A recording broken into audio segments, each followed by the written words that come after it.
Oke, Assalamualaikum warahmatullahi wabarakatuh. Bertemu lagi dengan saya, Dina Karisma Kanda Pratiwi. Pada pertemuan kedua kali ini, kita akan membahas tetap di bab pertama, yaitu perubahan materi dan pemisahan campuran. Tujuan pembelajaran kali ini, yaitu peserta didik dapat mendeskripsikan, menjelaskan, dan menganalisa perbedaan antara unsur, senyawa, dan campuran. Yang kedua, peserta didik diharapkan nanti dapat mendeskripsikan dan menjelaskan serta menganalisa jenis-jenis pemisahan campuran. Oke. Yang pertama, penggolongan materi. Materi digolongkan menjadi dua, yaitu zat tunggal atau murni serta zat campur. Zat tunggal atau murni juga dibedakan menjadi dua, yaitu unsur dan yang kedua adalah senyawa. Sedangkan zat campur ini juga dibedakan menjadi dua, yaitu campuran homogen dan campuran heterogen. Oke. Masuk pada zat tunggal atau zat murni tadi. Kadang kita sering mendengar atom, unsur, molekul, dan senyawa. Sebenarnya atom itu sama dengan unsur, namun atom merujuk pada benda konkretnya, sedangkan unsur merujuk pada sifatnya.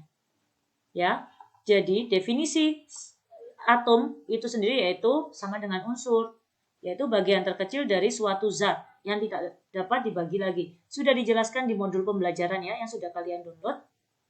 Oke. Contohnya unsur atau atom itu ada hidrogen, karbon, oksigen yang di tabel periodik unsur. Oke. Kemudian ini contohnya, kita bisa lihat ada H2O. H2O itu apa? Air, ya. Hidrogen dan oksigen. Unsur hidrogen dan oksigen. Pada gambar ini, ya, terdapat dua unsur yaitu tadi yang saya sebutkan hidrogen H lambang unsurnya dan oksigen atau O lambang unsurnya. Pada ini senyawa ya, saya bilang ini senyawa. Terdapat dua buah atom H, ini H2. Jadi terdapat dua atom H dan satu atom O atau oksigen. Jadi dalam H2O terdapat dua unsur, yaitu unsur hidrogen dan unsur oksigen. Namun dalam H2O ini terdapat tiga buah atom, yaitu dua atom hidrogen, ini hidrogen ada dua, dan satu atom oksigen. Sudah jelas ya perbedaan atom dan unsur? Oke. Sekarang bagaimana dengan CO2? Senyawa CO2. Ya. Ini berarti ada dua unsur juga, yaitu karbon dan oksigen, dua unsur. Tetapi ini senyawa ini memiliki tiga buah atom, yaitu satu atom karbon dan dua atom oksigen. Oke, bisa kalian pahami ya? Oke, kalau sudah bisa kita lanjut ke molekul. Molekul dan senyawa. Ini kan zat tunggal ya, murni tadi dari materi. Molekul sama dengan senyawa. Definisinya yaitu gabungan dari beberapa unsur atau atom. Jadi bisa dipisahkan. Oke, bisa dipisahkan lagi senyawa itu tadi. Oke, molekul merujuk pada bendanya, benda konkretnya, sedangkan senyawa merujuk pada sifatnya. Oke, bisa dipahami? Contohnya, di sini ada senyawa, 3 senyawa, H2O2 dan H2O-nya ada 2, 1, 2, CO2-nya ada 1. Pada gambar ini terdapat dua senyawa seperti yang saya sebutkan tadi, dua senyawa yaitu senyawa H2O dan senyawa CO2. Oke. Dalam dua senyawa ini terdapat 3 buah molekul, yaitu 2 molekul 2 H2O dan 1 molekul CO2. Oke, bisa dipahami? Saya ulang. Dalam gambar ini terdapat 2 senyawa, yaitu H2O dan CO2. Pada gambar ini terdapat 3 buah molekul, yaitu 2 molekul H2O dan 1 molekul CO2. Oke, bisa dipahami? Saya lanjutkan. Ilustrasi hubungan antara unsur dan senyawa. Di sini unsur ada natrium dan klorin, NaCl. Ketika ada terjadi reaksi kimia, dia akan menjadi dua unsur ini akan bergabung menjadi senyawa, yaitu senyawa natrium klorida, seperti itu.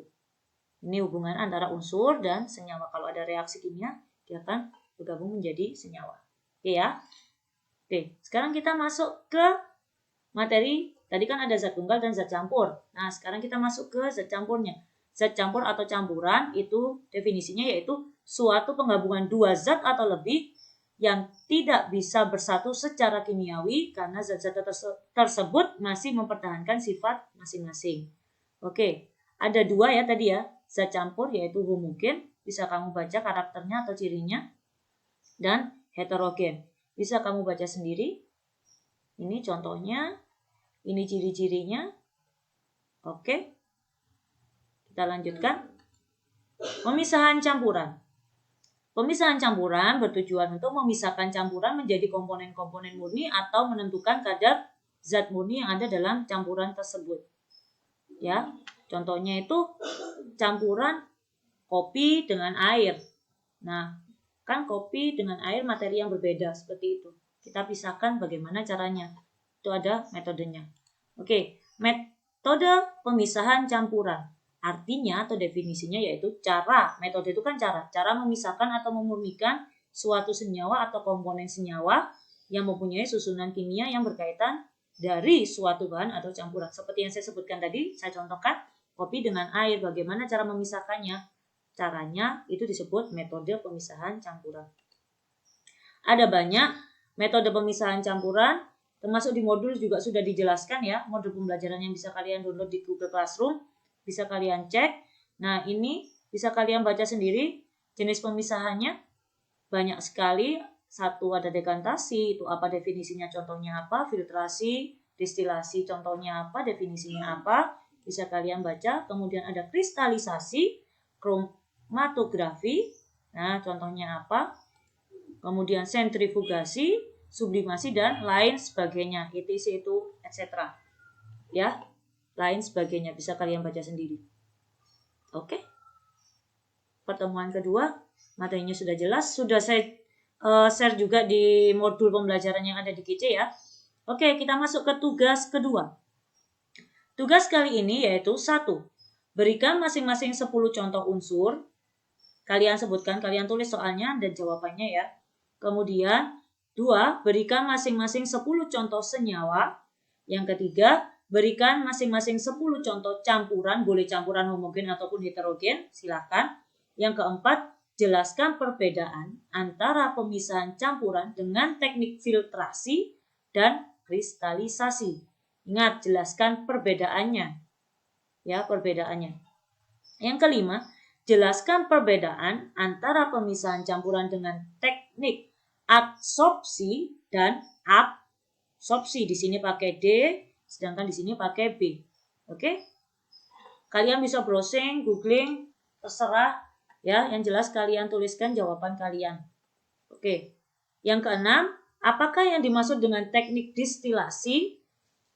Berikan contoh penggunaannya dalam kehidupan sehari-hari. Yang saya tekankan di sini, contoh penggunaannya jangan sama dengan yang saya contohkan di PowerPoint kalian atau video ini. Harus yang lain contohnya ya. Oke? Yang nomor 7, apakah yang dimaksud dengan teknik kristalisasi? Berikan contoh penggunaannya dalam kehidupan sehari-hari. Sekali lagi, jangan mengambil contoh yang ada pada video. Oke, video saya maksudnya, kalau kalian browsing silakan. Yang nomor 8, nomor terakhir, tugas terakhir, yaitu jelaskan apa yang dimaksud dengan teknik ekstraksi. Berikan contoh penggunaan dalam kehidupan sehari-hari. Ada 8 soal, silakan kalian tulis soalnya dan tuliskan jawaban kalian di buku catatan kimia kalian. Ingat, tidak boleh ada coretan, kemudian tidak boleh ada tip X. Gunakan huruf besar di awal kalimat. Jangan ada singkatan juga ya, YG disingkat. Merupakan singkatan dari yang, nggak boleh, untuk nggak boleh juga. Oke, bisa dipahami ya. Oke, cara pengumpulan dan pengerjaannya tulis yang saya jelaskan tadi. Tulis soal dan jawaban pada buku catatan kalian. Jangan lupa memberi nama lengkap, masih sama seperti ini. Ya. Oke.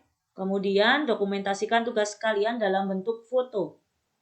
Jadi yang dikirim di Instagram hanya foto. Jadi lembar pertama kalian foto, jawaban kalian apa, lembar kedua kalau memang ada jawaban kalian dari nomor 1 sampai 8 tadi, butuh 2 halaman, ya silakan diberi nama. Kemudian kalian foto, pastikan jelas, tampak jelas pada kiriman foto kalian di Instagram.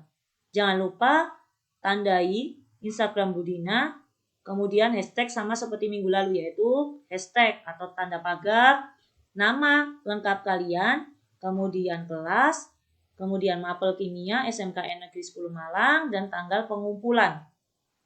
Oke ya, hashtagnya seperti itu, jangan lupa. Oke, sekian untuk tugas kedua dan di bab pertama ya, perubahan materi dan pemisahan campuran. Selamat mengerjakan. Saya akhiri. Wassalamualaikum warahmatullahi wabarakatuh.